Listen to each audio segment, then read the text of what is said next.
the day of my accident, well, me and Luke had just got through working out and left to go over to a friend's house. And she said she was meeting some friends out at the Blue Hole. I'll give me some. Well, me and Matt hadn't had our driver's license too long. And we met up with these two girls that wanted to go down there to play in the water, you know, down in the creek and have a good time, I guess. The Blue Hole is just a huge, deep area in a part of a creek. We used to go ride our bicycles out here and swing off these rope swings and slide down the cliffs and just swim. It was just something we did when we were 13 years old. This particular side, we grew up swinging off this one tree. We were trying to decide if we wanted to get in the water. You know, and so anyway, there's a rope up there on the tree, and Matt's like wanting to do it. He's like, man, I want to swing off that rope. You think I should do it? Look, you think I should do it?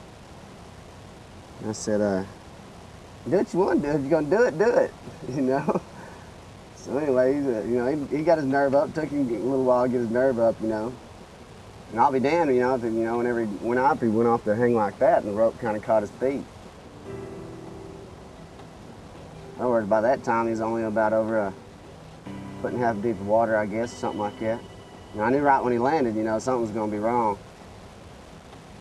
And, his face down. So I pulled him out.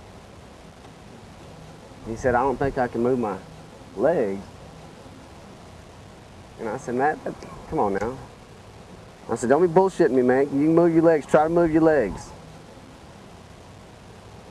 And all he could do was go like this. That's all he could do on the ground. That's all he could do.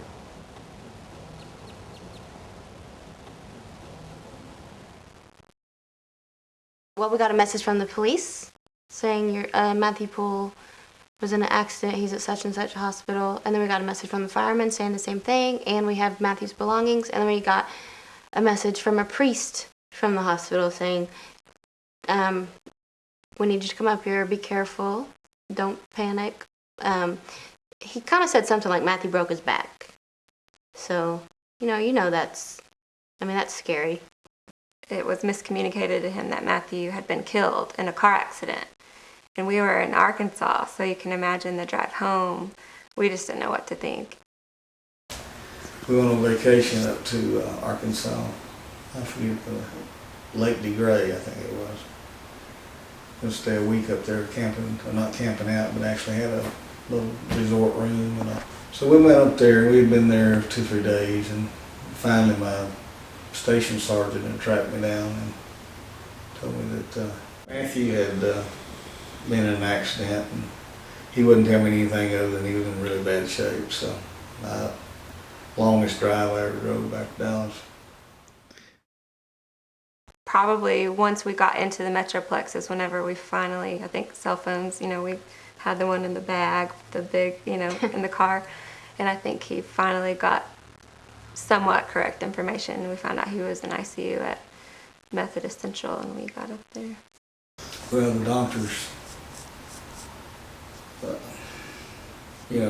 they told us that he was pretty much out of danger of dying, but then they told us about spinal cord injury and didn't give us much hope on that. So we never lost hope. It's one of those things. One of those terrible things.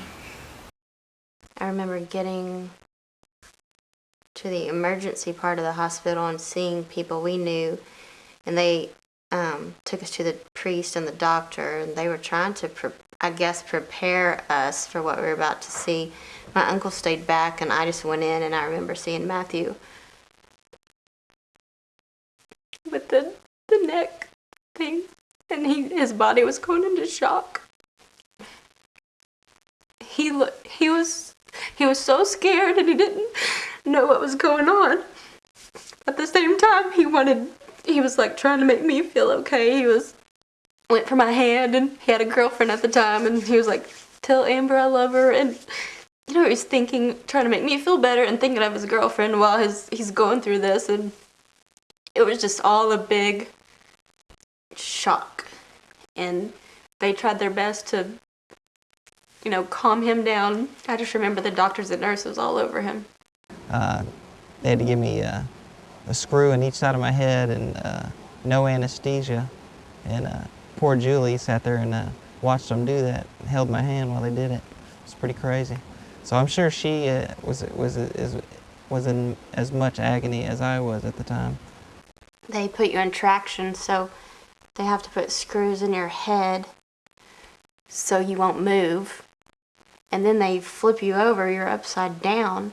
And so I don't really know why they do that, but I know it hurt because like his friends made posters to decorate everything. And I still remember, you could tell that he would cry because the tears would hit the posters and the marker, the ink would run.